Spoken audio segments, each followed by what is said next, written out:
Hello साथियों, welcome to royal study. आज की इस वीडियो में प्रैक्टिस सेट 12 आपके लिए लेकर आए हैं। इससे पहले हम प्रैक्टिस सेट 11 तक कवर करवा चुके हैं आपको, जिसके जीके के जो वीडियोस हैं हमारे, ये सभी यहाँ पर आपको मिल जाएंगे। प्लेलिस्ट की लिंक दे देंगे, जहां से जाकर उन सभी प्रैक्टिस सेट को आप जरूर से देख ले। गाइस, यहाँ पर जो हम क्वेश्चंस कवर कर रहे हैं 110% आपके एग्जाम में बनेंगे और एक सिंगल क्वेश्चन भी यहाँ से बाहर नहीं जाएगा। काफी कम टाइम आपके लिए बचा है, जल्दी से इन सभी क्वेश्चन को आप अच्छे से कर लीजिएगा। और आपको पीडीएफ यहाँ पर मिल जाएगी, डिस्क्रिप्शन में लिंक दे दी है इन दोनों जगह की, आप जाकर ज्वाइन हो जाएगा। क्लियर है? फाइनली स्टार्ट करते हैं गाइस हमारे पहले क्वेश्चन से। भाई पहला क्वेश्चन हमारा निकल कर आ रहे हैं, भारतीय संविधान में निम्न में से कौन सा संशोधन शिक्षा को मौलिक अधिकार बनाता है? सही जवाब इस क्वेश्चन का रहेगा हमारा ऑप्शन नंबर हमारा यहाँ से सेकंड बिल्कुल सही जवाब रहेगा। 86 यानी 86वां संशोधन जो है ये शिक्षा को मौलिक अधिकार बनाता है। ध्यान रखिएगा, हमारा सेकंड ऑप्शन यहाँ से बिल्कुल सही जवाब रहेगा।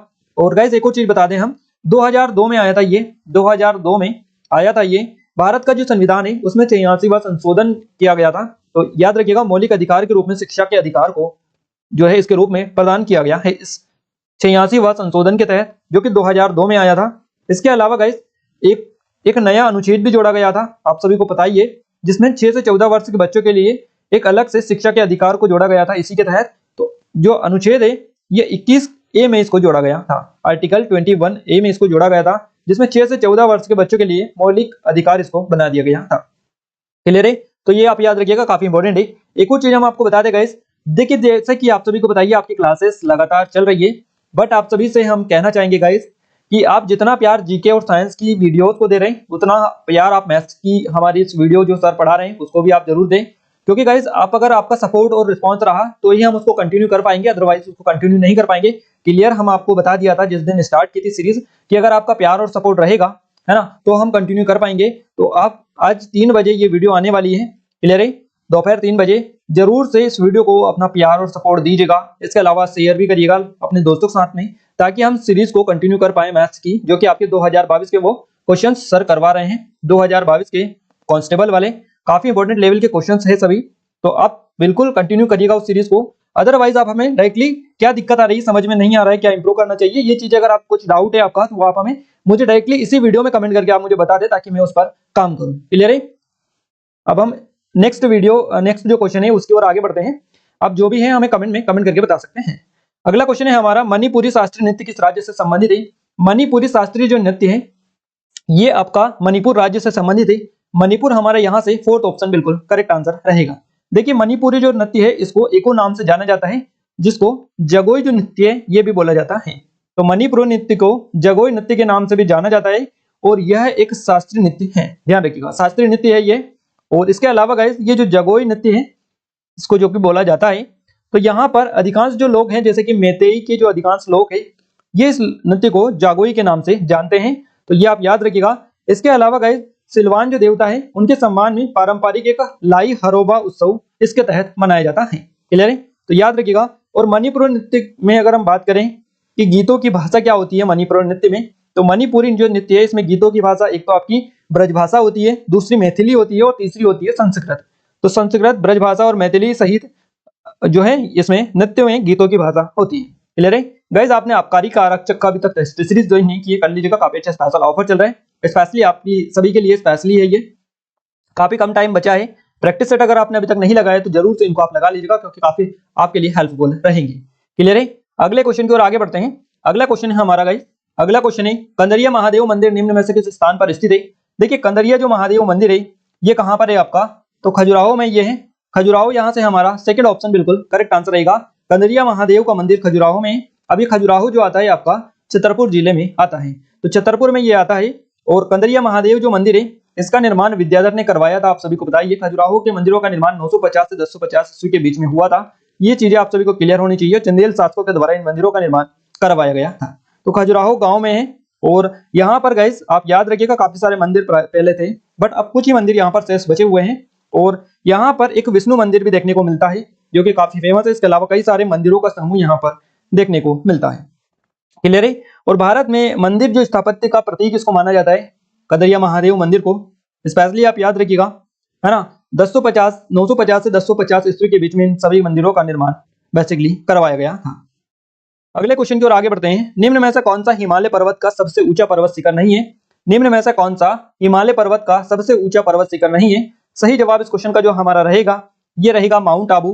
माउंट आबू जो है ये हिमालय पर्वत का सबसे ऊंचा पर्वत शिखर नहीं है। हमारा फर्स्ट ऑप्शन सही जवाब रहेगा। ये जो है हिमालय पर्वत का नहीं है माउंट आबू, आप सभी को याद रखना है। देखिए हिमालय पर्वत का सबसे ऊंचा जो पर्वत शिखर है ये कंचनजंगा है। कंचनजंगा याद रखिएगा 28,169 फीट इसकी ऊंचाई है, जो कि भारत का सबसे ऊंचा पर्वत माना जाता है। अगला क्वेश्चन है एंड्रयू जॉनसन को किसकी हत्या के बाद अमेरिकी का राष्ट्रपति नामित किया गया था? सही जवाब इस क्वेश्चन का जो रहेगा हमारा ये रहेगा अब्राहम लिंकन। अब्राहम लिंकन हमारा 4 ऑप्शन बिल्कुल करेक्ट आंसर रहेगा। एंड्रयू जॉनसन को जो है आपको सभी को पता होना चाहिए, एंड्रयू जॉनसन को अब्राहम लिंकन की जो हत्या के बाद में अमेरिका का नया जो राष्ट्रपति है नामित किया गया था। तो 4th ऑप्शन हमारा करेक्ट आंसर यहां से हो जाएगा। नेक्स्ट क्वेश्चन की ओर आगे बढ़ते हैं। उससे पहले बता दें हमारे कुछ ऑनलाइन कोर्सेस है, जैसे कि पटवारी की टेस्ट सीरीज है, आबकारी आरक्षक स्पेशल टेस्ट सीरीज है और एमपी जीके की टॉपिक वाइज टेस्ट सीरीज है। इन सभी की लिंक डिस्क्रिप्शन में डली है। आपसे रिक्वेस्ट है कि आप एक बार डेमो जरूर चेकआउट कर लीजिएगा, काफी हेल्पफुल आपके लिए है। और अब लास्ट टाइम आपके लिए बचा है, एग्जाम में भी ज्यादा टाइम नहीं है और लास्ट टाइम में आप सभी को बताइए टेस्ट सीरीज से ही स्पेशली प्रैक्टिस की जाती है। तो आप सभी से रिक्वेस्ट है एक बार डेमो जरूर चेकआउट कर लीजिएगा, डिस्क्रिप्शन में इसकी लिंक डली है। कोई डाउट है कुछ पहले तो आप हमें नंबर पर कांटेक्ट कर सकते हैं। इसके अलावा ई बुक है हमारी 2022 की एमपी करंट अफेयर की, जनवरी से दिसंबर तक का पूरा करंट अफेयर इसमें डला है मध्य प्रदेश का। एक सिंगल क्वेश्चन भी यहां से आपका बाहर नहीं जाएगा, क्लियर है। और इसको भी हमने अपडेट कर दिया है, इसमें वन लाइनर वाली ई बुक भी हमने अपडेट कर दी है। तो आप एक बार जाकर चेकआउट कर लीजिएगा, काफी हेल्पफुल आपके लिए रहेंगी। एप्लीकेशन को डाउनलोड कर लीजिएगा, टेलीग्राम को भी ज्वाइन कर लीजिएगा, जिसके डिस्क्रिप्शन में आपको लिंक मिल जाएगी। अगला क्वेश्चन है निम्न जिलों में सबसे उत्तरी स्थान पर कौन सा जिला है? तो देखिए इन जिलों में से सबसे उत्तरी जो जिला है ये आपसे पूछा है कि इनमें से निम्न जिलों में से सबसे उत्तरी स्थान पर जो जिला है कौन सा आता है।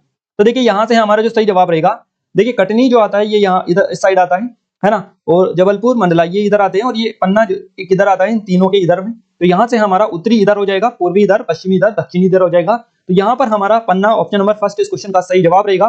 क्लियर है गाइस, मैप में आपने अच्छी तरह देखा होगा मध्य प्रदेश का ये पूर्वी हिस्सा है, ये पश्चिमी है, ये उत्तरी है और ये दक्षिणी है। क्लियर है, तो ये जो पन्ना आता है ये यहाँ पर आता है और बाकी जबलपुर जो संभाग है इसके जो जिले हैं इनकी लोकेशन ये है। तो उत्तरी हमसे पूछा है तो यहाँ पर ये पन्ना जो है ये उत्तरी हो जाएगा। आप याद रखिएगा, मैप को आप अच्छे से स्टडी करिएगा, हम सारी चीजें आपको आने वाले वीडियोस में करवा देंगे। अगला क्वेश्चन है हमारा नगद आरक्षित अनुपात बैंक किसके पास जमा करता है? नगद आरक्षित अनुपात बैंक जो जमा करता है ये करता है रिजर्व बैंक के पास में। रिजर्व बैंक यहाँ से हमारा सेकंड ऑप्शन करेक्ट आंसर रहेगा। क्लियर है, अब रिजर्व बैंक यहाँ से वर्ड निकल कर आया, थोड़ी सी चीजें आपको कवर करवा दें। देखिए भारतीय रिजर्व बैंक की जो स्थापना है ये कब की गई थी? तो ये अप्रैल 1935 में की गई थी, 1935 में। और 1 जनवरी 1949 को आरबीआई का राष्ट्रीयकरण किया गया था, ये आपको पता होना चाहिए। भारतीय रिजर्व बैंक भारतीय रुपए के मुद्दे और आपूर्ति को नियंत्रित करता है। देखिए, और भारत में जितनी भी बैंक है सभी बैंकों को रेगुलेट करता है, आरबीआई के द्वारा ही रेगुलेट की जाती है बैंकें, तो आप याद रखिएगा। इसके अलावा गाइस आरबीआई के कुछ प्राथमिक कार्य भी दिए गए हैं, उनको आप स्पेशली कर लीजिएगा क्योंकि वहां से आपका क्वेश्चन जरूर से बनेगा। क्लियर है, इसके अलावा गाइस अगर आपसे पूछा जाए कि भारतीय रिजर्व बैंक के पहले गवर्नर कौन थे, तो पहले गवर्नर थे सर ऑसबोर्न स्मिथ, इनका नाम है, जो कि भारतीय रिजर्व बैंक के पहले गवर्नर थे।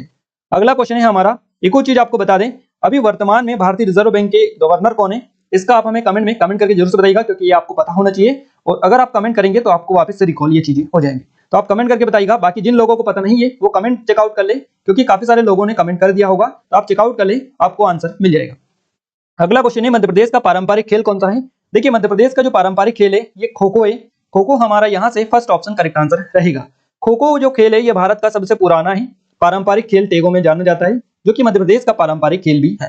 क्लियर है, और ये एक टीम खेल है, याद रखिएगा। मैच में गाइस इस मैच में जो है शुरू करने, इस मैच को कब शुरू किया जाता है या फिर इस मैच में अलग अलग तरह से क्वेश्चंस बनते हैं वैसे, बट इस जो खो खो का खेल होता है इसमें कितने खिलाड़ी होते हैं ये आपसे सीधा सीधा क्वेश्चन बनेगा।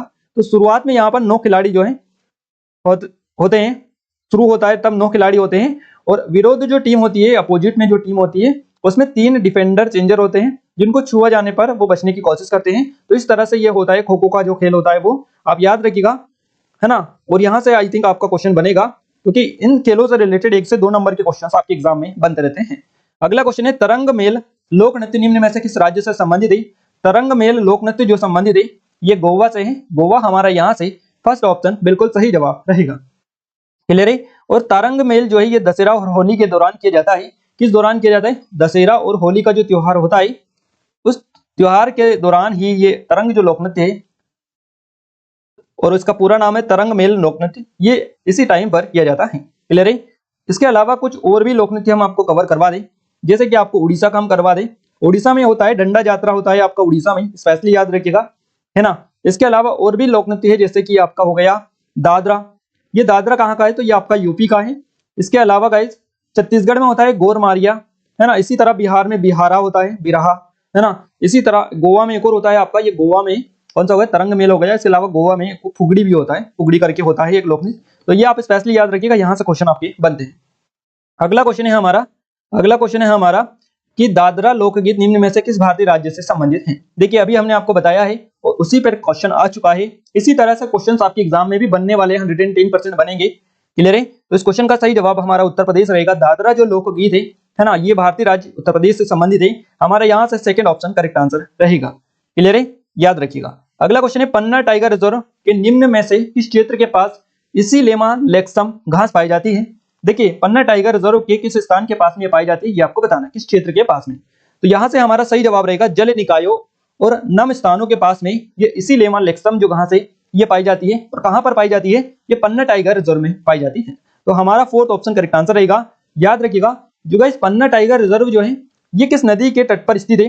देखिए पन्ना टाइगर रिजर्व जो उद्यान है, पन्ना राष्ट्रीय उद्यान, केन नदी के तट पर ये स्थित है। केन नदी, स्पेशली याद रखिएगा केन नदी। और ये जो राष्ट्रीय उद्यान है बेसिकली मध्य प्रदेश का ही है, आप सभी को ये तो आई थिंक क्लियर ही होगा सभी को। इसके अलावा गाइस यहाँ पर काफी सारे जो ये देखने को मिलते हैं अलग अलग तरह के।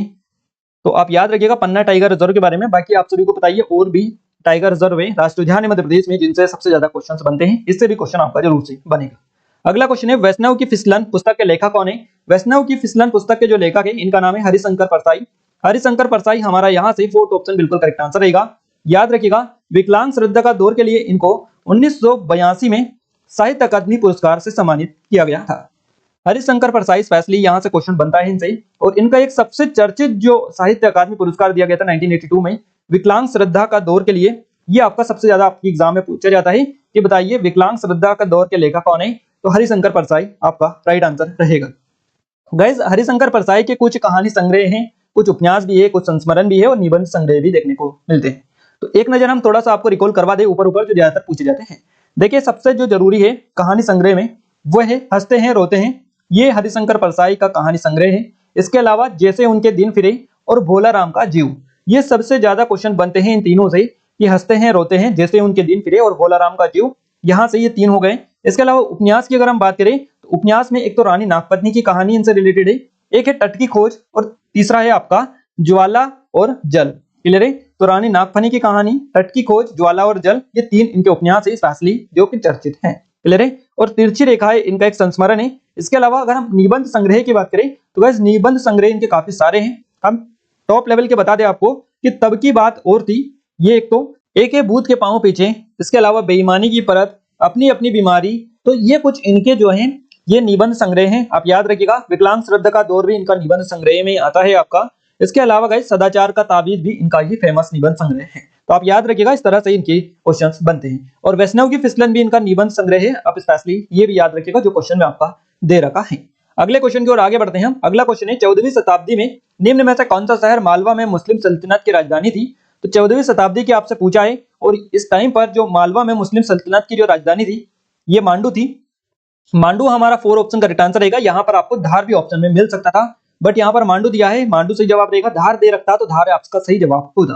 क्लियर है। आपको याद रखना है धार जिले में ही आपका मांडू आता है। तो क्वेश्चन में जो भी पूछा जाए थोड़ा सा समझना है उसके बारे में, है ना। उसके बाद में आपको क्लिक करना है। मालवा की स्वतंत्र सल्तनत की स्थापना किसने की थी। तो हुसैन खां गोरी ने की थी और ये इन्होंने की थी 1401 में। कब की थी, 1401 में इन्होंने की थी मालवा में। मालवा की स्वतंत्र जो सल्तनत है इसकी स्थापना हुसैन शाह गोरी ने की थी 1401 में। और फिरोज तुगलक जो था इसने अमीर के रूप में दिलावर खां की उपाधि धारण की थी। इसके अलावा धार का जो प्रांतीय राजधानी जो बनाया था वो इसने ही बनाया था। क्लियर है। एक और आप डेट आप याद रखिएगा 1406 ईस्वी में दिलावर खान जो था यह अल्प खां उसंग शाह के विरुद्ध धारण करके मालवा का जो गद्दी पर बैठा था। आपको पता होना चाहिए अल्प खां उसंग शाह जो है इसका विरुद्ध धारण करके मालवा की गद्दी पर बैठा था। क्लियर है। तो आप याद रखिएगा। अगला क्वेश्चन है वीर सिंह बुंदेला, माफ कीजिएगा वीर सिंह देव महल 1614 में पूरी तरह से पत्थर पर निर्मित है और ये रिक्त स्थान मंजिला महल है। तो वीर सिंह देव महल 1614 में पूरी तरह से पत्थर पर निर्मित रिक्त स्थान मंजिला महल है। तो ये कितनी मंजिला है, 7 मंजिला महल है। ये हमारा थर्ड ऑप्शन करेक्ट आंसर रहेगा। दतिया में है आपका वीर सिंह देव महल। वीर सिंह देव महल दतिया में है मध्य प्रदेश के और 7 मंजिला महल है ये आपका, है ना। वीर सिंह महल के बारे में अगर हम कवर करें तो गाइस इसे सतकंडा महल या दतिया का महल भी कहा जाता है। सतकंडा महल के नाम से जाना जाता है, दतिया महल भी इसको बोला जाता है। और इसे किसने बनवाया था? तो राजा वीर सिंह देव ने बनवाया था इसको। और यह जो है लकड़ी या लोहे के उपयोग से बिना ईंट और पत्थर से बनाया गया था, स्पेशली याद रखिएगा। यहाँ पर ये दे रखा है वीर सिंह देव महल 1614 में पूरी तरह से पत्थर पर निर्मित है। तो गाइस ये जो है लकड़ी या लोहे के उपयोग के बिना पूरी तरह से पत्थर और ईंट से बनाया गया था। इसमें लकड़ी और लोहे का यूज नहीं किया गया था, पत्थर और ईंट से इसको बनाया था, पूरी तरह से निर्मित था। ये आपका 1614 में बनाया गया था। और गाइस स्पेशली याद रखिएगा, अगर हम दतिया के बारे में थोड़ी सी चीजें आपको करवाएं, देखिए दतिया जो है यहाँ पर काफी सारी चीजें आपको बेसिकली देखने को मिलती है, जैसे कि पीताम्बरा पीठ है यहाँ पर दतिया में, जिसको शक्तिपीठ के नाम से भी जाना जाता है। तो आप याद रखिएगा दतिया के बारे में। क्लियर है। अगला क्वेश्चन है हमारा, राजमाता विजयराजे सिंधिया कृषि विश्वविद्यालय कहां पर स्थित है? मोस्ट इंपोर्टेंट क्वेश्चन है, सही जवाब रहेगा ग्वालियर में। ग्वालियर हमारा थर्ड ऑप्शन यहाँ से करेक्ट आंसर रहेगा। राजमाता विजयराजे जो सिंधिया कृषि विश्वविद्यालय है ये ग्वालियर में है और इसकी स्थापना की गई थी वर्ष 2008 में। क्लियर है। और इसकी जो अनुसंधान गतिविधियां जो 5 क्षेत्रीय कृषि अनुसंधान केंद्र है, तो आपका मुरैना में, खरगोन में, झाबुआ में, इंदौर में और इसके अलावा एक और है आपका सीहोर में। इसके अलावा 4 क्षेत्रीय कृषि अनुसंधान केंद्र भी है, तो आप याद रखिएगा थोड़ा सा। क्लियर है। अगले क्वेश्चन की ओर आगे बढ़ते हैं हम। अगला क्वेश्चन है हमारा, निम्नलिखित में से कौन कर्नाटक संगीत परंपरा के लिए प्रसिद्ध है? कर्नाटक संगीत परंपरा के लिए जो प्रसिद्ध है इनमें से सही जवाब रहेगा एम.एस. सुब्बालक्ष्मी। सुब्बुलक्ष्मी यहाँ से हमारा थर्ड ऑप्शन करेक्ट आंसर रहेगा। Guys M S. सुब्बुलक्ष्मी का पूरा नाम क्या है ये आप याद रखिएगा, मदुरै सन्मुखा विदु सुब्बुलक्ष्मी मदुरै इनका पूरा नाम है। तमिलनाडु से है ये और एक भारतीय कर्नाटक गायिका थी ये। क्लियर है। तो इनका पूरा नाम हमने आपको बता दिया और भारत रत्न से सम्मानित होने वाली पहली संगीतकार ये थी, एम.एस. सुब्बुलक्ष्मी। तो याद रखिएगा। अगला क्वेश्चन है, पुस्तक द बैटल ऑफ बिलोंगिंग किसके द्वारा लिखी गई थी? ये पुस्तक लिखी थी शशि थरूर ने माफ कीजिएगा, शशि थरूर। यहाँ से हमारा फोर्थ ऑप्शन बिल्कुल करेक्ट आंसर रहेगा। अगला क्वेश्चन है, किस अधिनियम से ईस्ट इंडिया कंपनी का भारत में व्यापार पर एकाधिकार समाप्त हो गया? तो ये हुआ था चार्टर अधिनियम था 1813। यहाँ से हमारा थर्ड ऑप्शन करेक्ट आंसर रहेगा, चार्टर अधिनियम। क्लियर है। अधिनियम ये था 1813 वाला, तो हमारा थर्ड ऑप्शन करेक्ट आंसर यहाँ से हो जाएगा। नेक्स्ट क्वेश्चन है, मध्य प्रदेश के पहले राज्य चुनाव आयुक्त कौन थे? तो मध्य प्रदेश के पहले राज्य जो चुनाव आयुक्त थे ये थे बी.एन. लोहानी, इनका नाम है mister BN. Lohani, NB. Lohani. Clear है। तो एन.बी. लोहानी याद रखिएगा, हमारा फोर्थ ऑप्शन करेक्ट आंसर रहेगा। ये कब से कब तक रहे थे? तो ये रहे थे 1994 से 2000 तक रहे थे। क्लियर है। तो मध्य प्रदेश राज्य के सूचना आयुक्त थे पहले, माफ कीजिएगा चुनाव आयुक्त थे पहले, ये एन.बी. लोहानी इनका नाम है। इसके अलावा अगर वर्तमान में हम बात करें तो बीपी सिंह है, बसंत प्रताप सिंह। अब ये जो है स्पेशली याद रखिएगा, ये 2019 से अब तक है वर्तमान में। अगर आपसे पूछा जाएगा इस कि मध्य प्रदेश में वर्तमान में चुनाव आयोग के मध्य प्रदेश राज्य चुनाव आयोग के सचिव कौन है? तो सचिव का जो नाम है ये है राकेश सिंह। क्लियर है। जो कि 2022 अभी अप्रैल में ही बनाए गए थे। अगला क्वेश्चन है, भारत के क्रमशः प्रधानमंत्री, प्रथम प्रधानमंत्री और प्रथम राष्ट्रपति कौन है? सही जवाब इस क्वेश्चन का जो रहेगा हमारा, ये आप सभी को आई थिंक पता होगा, पहले प्रधानमंत्री थे जवाहरलाल नेहरू और पहले राष्ट्रपति थे डॉक्टर राजेंद्र प्रसाद। तो हमारा फोर्थ ऑप्शन यहाँ से बिल्कुल सही जवाब रहेगा। अगला क्वेश्चन है, एस्केरिस संबंधित है, एस्केरिस किससे संबंधित है? तो ये आपका नेमाटोडा से है। नेमाटोडा हमारा फोर्थ ऑप्शन करेक्ट आंसर रहेगा। ये 2 क्वेश्चन आपके साइंस के इसमें आ गए हैं। क्लियर है। अगला क्वेश्चन है, रिक्त स्थान आंख के निकट की वस्तुओं पर अध्ययन केंद्रित करने में असमर्थता है, तो ये इसको बोला जाता है दीर्घ दृष्टि दोष, यानी दूरदृष्टि दोष इसको बोला जाता है। क्लियर है। थर्ड ऑप्शन यहाँ से सही जवाब हो जाएगा। अगला क्वेश्चन है, पेयजल और स्वच्छता के लिए अंतरराष्ट्रीय दशक कौन सा था? तो ये था 1981 से 1990 तक, 1981 से 90 वाला। फोर्थ ऑप्शन यहाँ से सही जवाब रहेगा। अगला क्वेश्चन है, टेस्ट क्रिकेट में भारत के लिए पहले कप्तान कौन थे? टेस्ट क्रिकेट में भारत के लिए जो पहले कप्तान जो थे इनका नाम है सीके नायडू। सीके नायडू हमारा फोर्थ ऑप्शन बिल्कुल करेक्ट आंसर रहेगा। ये आप याद रखिएगा। कुछ चीजें इंपॉर्टेंट लेवल की हम आपको रिकॉल करवा रहे हैं, यहां से आपके एग्जाम में 100 नहीं 200% पूछे जाएगा। क्लियर है। तो आप इनको नोट डाउन करिएगा अच्छे से। भारतीय टेस्ट टीम के लिए पहले जो कप्तान थे ये तो आपको पता चल ही चुका है, सीके नायडू थे। और ये कब से कब तक रहे थे? 1932 से 1934 तक 2 साल 3 मैच इन्होंने खेले थे। क्लियर है। याद रखिएगा। इसके अलावा एक और तरह से क्वेश्चन बनता है कि भारतीय वनडे टीम के लिए पहले कप्तान कौन थे? तो भारतीय वनडे टीम के लिए जो पहले कप्तान थे इनका नाम है अजीत वाडेकर, इनका नाम है, और ये थे 1974। क्लियर है। इसके अलावा गाइस भारतीय टी20 टीम के लिए पहले कप्तान कौन थे? तो इनका नाम है वीरेंद्र सहवाग। क्लियर है।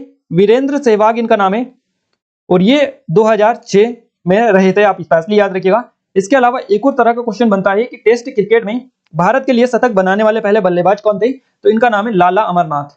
लाला अमरनाथ इनका नाम है।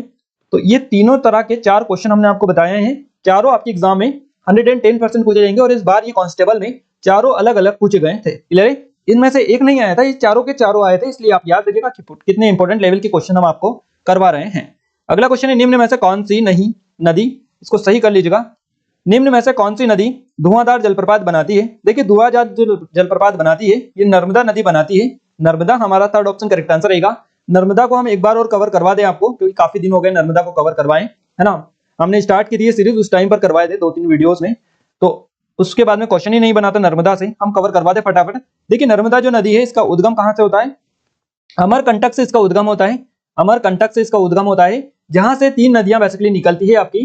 3 नदियां कौन कौन सी है, एक तो नर्मदा नदी है, दूसरी जोहिला नदी है और तीसरी है सोन नदी।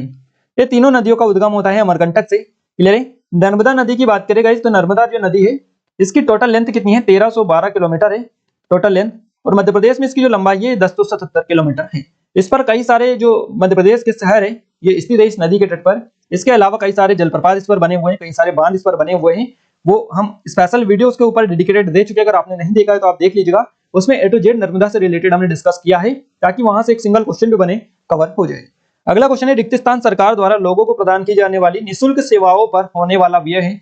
तो ये क्या होता है, ये होता है सरकारी अंतिम उपभोग व्यय, इसको बोला जाता है। हमारा 4 ऑप्शन करेक्ट आंसर रहेगा, सरकारी अंतिम उपभोग व्यय ये होता है जो सरकार द्वारा लोगों को प्रदान की जाने वाली निःशुल्क सेवाओं पर होने वाला व्यय होता है। क्लियर है। अगला क्वेश्चन है, 2011 की जनगणना के अनुसार विश्व की जनसंख्या में भारत की जनसंख्या का प्रतिशत कितना है। तो ये जो परसेंटेज है ये है 17.5%।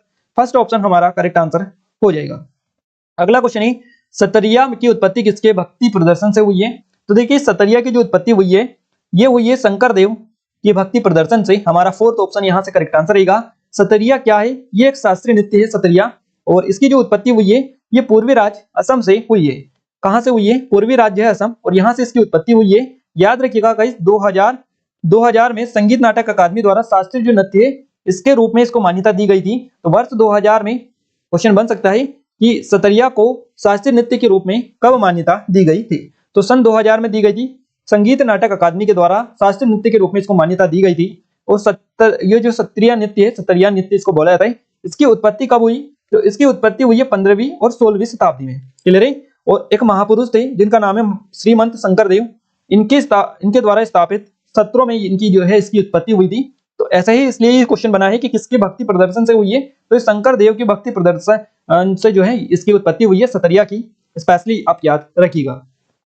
अगला क्वेश्चन है, बैतूल और छिंदवाड़ा का गेहूं ज्वार क्षेत्र किस कृषि जलवायु क्षेत्र के अंतर्गत आता है। तो ये जो आता है ये आता है सतपुड़ा का पठार के अंतर्गत। सतपुड़ा पठार हमारा 4th ऑप्शन बिल्कुल सही जवाब रहेगा। नेक्स्ट क्वेश्चन है, हाल ही में केंद्रीय मंत्री ज्योतिरादित्य सिंधिया ने मध्य प्रदेश के कितने शहरों में ड्रोन स्कूल शुरू करने की घोषणा की है। सही जवाब इस क्वेश्चन का रहेगा हमारा 5।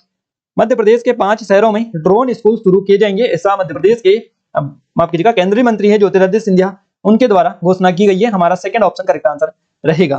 अगला क्वेश्चन है, मध्य प्रदेश को औद्योगिक निवेश के लिए अधिक अनुकूल बनाने के लिए मध्य प्रदेश सरकार ने किस वर्ष औद्योगिक प्रोत्साहन नीति अपनाई। तो मध्य प्रदेश सरकार ने ये नीति अपनाई वर्ष 2008 में। हमारा 3rd ऑप्शन करेक्ट आंसर यहाँ से रहेगा। इंदिरा सागर बांध निम्न में से किस जिले में स्थित है। तो गाइस इंदिरा सागर जो बांध है ये मध्य प्रदेश के खंडवा जिले में स्थित है। 4th ऑप्शन करेक्ट आंसर यहाँ से हो जाएगा। कैलाश सत्यार्थी को किस वर्ष नोबेल शांति पुरस्कार मिला था। कैलाश सत्यार्थी को नोबेल शांति पुरस्कार मिला था वर्ष 2014 में। हमारा 3rd ऑप्शन करेक्ट आंसर रहेगा। और इनको किस लिए मिला था, तो बचपन बचाओ आंदोलन के लिए इनको नोबेल पुरस्कार दिया गया था 2014 में। किसके साथ में दिया गया था, ऐसा भी क्वेश्चन बन सकता है। मलाला यूसुफजई के साथ में इनको दिया गया था, याद रखिएगा स्पेशली यहाँ से क्वेश्चन बनता है। गाइस कैलाश सत्यार्थी का जो जन्म हुआ है ये कहाँ पर हुआ है और कब हुआ है, ये क्वेश्चन आपका जरूर से पूछा जाएगा।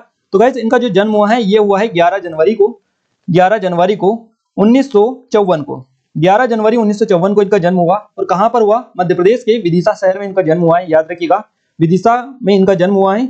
और ये जो है बाल अधिकार कार्यकर्ता है, क्लियर है, भारतीय बाल अधिकार कार्यकर्ता है, बचपन बचाओ आंदोलन से जुड़े हुए हैं। 2014 में इनको शांति का नोबेल पुरस्कार दिया गया है, क्लियर है। तो बचपन बचाओ आंदोलन जिसको BBA बोला जाता है उसके संस्थापक है। ये क्वेश्चन बन सकता है कि बचपन बचाओ आंदोलन के संस्थापक कौन है, तो इनका नाम है कैलाश सत्यार्थी। क्लियर है। बाल श्रम के उन्मूलन और बचाए गए पूर्व जो बाल श्रमिक है उनके पुनर्वास के लिए समर्पित एक संगठन है ये आपका BBA, जिसको बोला जाता है बचपन बचाओ आंदोलन। क्लियर है।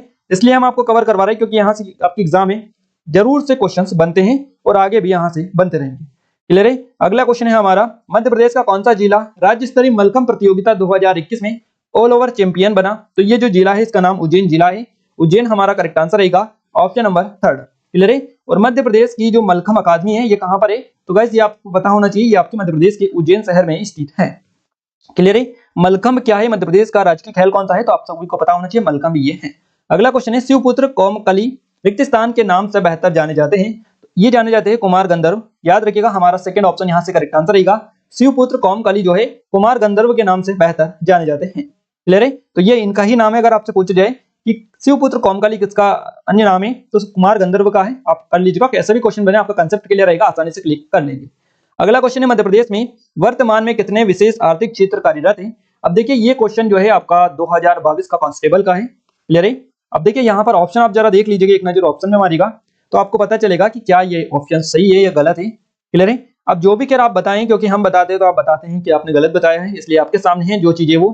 क्लियर है। मध्य प्रदेश में वर्तमान में कितने विशेष आर्थिक क्षेत्र यानी एग्रो क्लाइमेटिक जोन की यहाँ पर बात की जा रही है ना, विशेष आर्थिक क्षेत्र की यहाँ पर बात की जा रही है। कृषि जलवायु क्षेत्र की यहाँ पर अगर क्वेश्चन बनेगा, देखिए दो तरह से क्वेश्चन बनते हैं कि मध्य प्रदेश में वर्तमान में कितने विशेष आर्थिक क्षेत्र कार्यरत हैं, और एक क्वेश्चन बनता है आपका कि मध्य प्रदेश में वर्तमान में कितने कृषि जलवायु क्षेत्र हैं। क्लियर है। दो तरह से क्वेश्चन बनते हैं, इसीलिए हमने आपके लिए ये क्वेश्चन स्पेशली यहाँ पर बताया है आपको कि इसमें कई सारे लोग कंफ्यूज होते हैं, क्वेश्चन आधा अधूरा पढ़ते हैं और कंफ्यूज इसी तरह से होते हैं। तो आप याद रखिएगा स्पेशली कि क्वेश्चन में डिफरेंस है। क्या डिफरेंस है कि उसमें आपको वर्ड दिया रहता है कृषि जलवायु क्षेत्र और यहाँ पर विशेष आर्थिक क्षेत्र दे रखा है, तो दोनों में थोड़ा सा अंतर है।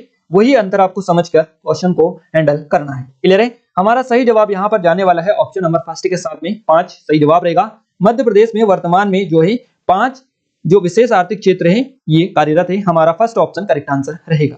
क्लियर है। याद रखिएगा अगर मध्य प्रदेश में अगर आपसे पूछा जाए कि वर्तमान में कितने कृषि जलवायु क्षेत्र हैं तो इनकी संख्या 11 है। 11 कृषि जलवायु क्षेत्र है, एग्रो क्लाइमेटिक जोन है मध्य प्रदेश में वर्तमान में 11, और 5 जो है फसल क्षेत्रों में विभाजित हैं। क्लियर है। तो 5 फसल क्षेत्रों में विभाजित है। तो आप स्पेशली इनको आप याद रखिएगा एक अच्छा सा करके, क्योंकि यहाँ से आपके एग्जाम में लगातार क्वेश्चंस बनते रहते हैं। झाबुआ पहाड़ियों की महत्वपूर्ण फसल कौन सी है? झाबुआ पहाड़ी की महत्वपूर्ण जो फसल है ये कपास की फसल है। कपास यहाँ से हमारा थर्ड ऑप्शन करेक्ट आंसर रहेगा। उस्ताद अलाउद्दीन खान संगीत कला अकादमी कहां पर स्थित है? सही जवाब रहेगा भोपाल में। भोपाल हमारा फर्स्ट ऑप्शन के साथ में करेक्ट आंसर चला जाएगा।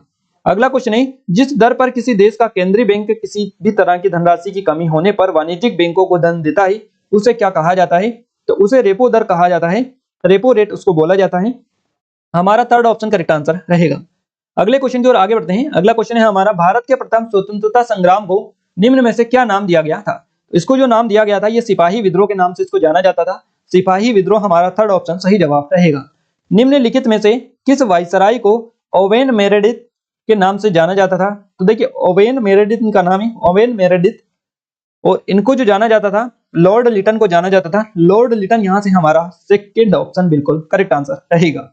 निम्न में से किस कपड़े में पौधों और जानवरों के रेशे प्राप्त नहीं होते हैं? देखिए पौधे और जानवरों में कौन सा रेशे प्राप्त नहीं होते, किस कपड़े में नहीं होते हैं? तो ये रेयन में नहीं होते। रेयन हमारा सेकंड ऑप्शन बिल्कुल करेक्ट आंसर यहां से रहेगा। अगला क्वेश्चन है, लियोनेल मेसी को अंतरराष्ट्रीय गोल में किस भारतीय फुटबॉलर ने पीछे छोड़ दिया है? तो ये जो छोड़ा है ये सुनील छेत्री ने छोड़ा है। आप सभी को आई थिंक पता होगा, ये करंट अफेयर आप जुड़े हुए करंट अफेयर से लगातार आप अपडेट रहते हैं। तो लियोनेल मेसी को अंतरराष्ट्रीय गोल में भारतीय फुटबॉलर है सुनील छेत्री, इन्होंने पीछे छोड़ दिया है। तो हमारा 4 ऑप्शन यहाँ से बिल्कुल करेक्ट आंसर रहेगा। और ये करंट के क्वेश्चंस आपके एग्जाम में बार बार इसी तरह से पूछे जाते हैं, जो कि हम ऑलरेडी हमारे नए चैनल एग्जाम टाउन पर आपको कवर करवा रहे हैं, जिसकी लिंक डिस्क्रिप्शन में डली है, आप जाकर ज्वाइन कर लीजिएगा, सब्सक्राइब उसको जरूर से कर लीजिएगा।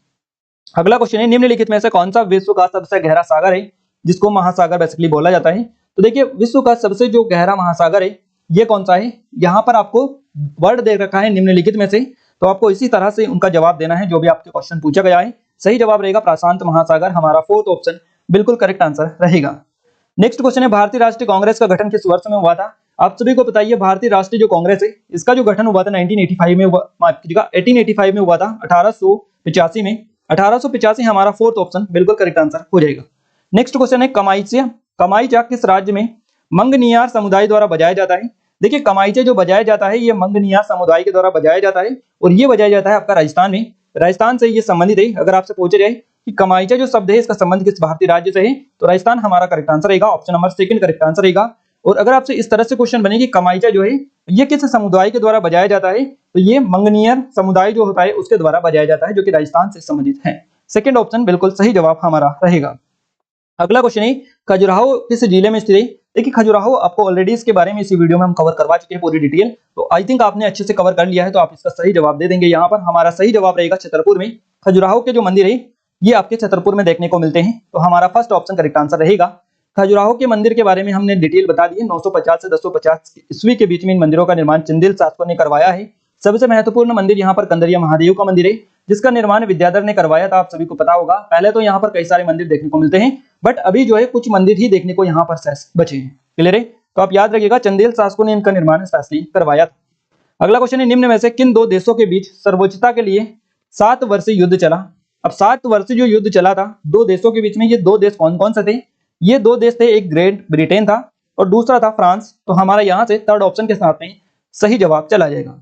अगला क्वेश्चन है निम्नलिखित में से कौन सा वैदिक संस्कृति का सबसे पुराना वेद है। देखिए यहाँ से हमारा जो करेक्ट आंसर रहेगा ये ऋग्वेद रहेगा। Option number second correct answer हो जाएगा। वैदिक संस्कृति का सबसे पुराना जो वेद है ये ऋग्वेद है, तो सेकंड ऑप्शन करेक्ट आंसर रहेगा। अगला क्वेश्चन है दादा भाई नौरोजी के अनुसार भारत की प्रति व्यक्ति आय 1867 में कितनी थी। तो 1867 में दादा भाई नौरोजी के अनुसार भारत की जो प्रति व्यक्ति आय थी ये थी 20 रुपए, मात्र 20 रुपए। यहाँ से हमारा सेकंड ऑप्शन सही जवाब रहेगा। क्लियर है, और गाइस काफी इंपॉर्टेंट लेवल के क्वेश्चन है। इनकी पहले हम 30 क्वेश्चंस कवर करवाते थे आपको, अब हमने 50 क्वेश्चन आपके लिए कर दिया है स्पेशली आपकी डिमांड पर। क्लियर है, तो इस वीडियो को आप ज्यादा से ज्यादा शेयर कर अपने दोस्तों के साथ में, और वीडियो कैसा लगा कमेंट में जरूर से बताइएगा। वीडियो को लाइक कर दीजिएगा। गाइस आपको बता दें इसकी पीडीएफ आपको टेलीग्राम और एप्लीकेशन दोनों जगह पर मिल जाएगी, और अब तक की जितने भी प्रैक्टिस सेट हमने कवर किए सारी पीडीएफ हम आपको इस एप्लीकेशन पर, ये जो आबकारी आरक्षक की स्पेशल टेस्ट सीरीज है इसमें, और पटवारी की स्पेशल जो टेस्ट सीरीज है, इन दोनों में हमने आपको कवर करवा दी है। अगर आपने अभी तक चेकआउट नहीं किए तो कर लीजिएगा, कंटेंट वाले ऑप्शन में आपको मिल जाएगी। और अगर आपने इन दोनों टेस्ट सीरीज को ज्वाइन नहीं किया आबकारी आरक्षक पटवारी की, तो ज्वाइन कर लीजिएगा। बेस्ट टाइम है और बेस्ट ऑफर है। क्लियर है, क्योंकि यहाँ से आपके लिए कम टाइम अब बचा हुआ है, और लास्ट टाइम में आप सभी को बताइए टेस्ट सीरीज ही लगाई जाती है, उससे ही बेस्ट प्रैक्टिस की जाती है। क्लियर है, तो आप जरूर से लगाइएगा और अपना जो स्कोर है वो आज ही आप जान सकते हैं। कोई डाउट है कुछ करे तो आप हमें नंबर पर कांटेक्ट कर सकते हैं। ये हमारी ई बुक है 2022 की एमपी करंट अफेयर की, इसकी भी डिस्क्रिप्शन में लिंक डली है, डेमो भी आप चेकआउट कर लीजिएगा। एप्लीकेशन को डाउनलोड कर लीजिएगा, टेलीग्राम को ज्वाइन कर लीजिएगा, जिनकी लिंक आपको डिस्क्रिप्शन में मिल जाएगी। ये वीडियो आपको कैसा लगा कैसा नहीं लगा आप हमें कमेंट के माध्यम से जरूर से बताइएगा, ताकि हमें सपोर्ट मिले, और इस वीडियो को अपने दोस्तों के साथ शेयर भी करें। क्लियर है, तो मिलते हैं हमारे नेक्स्ट स्टडी वीडियो में, तब तक के लिए जय हिंद, वंदे मातरम।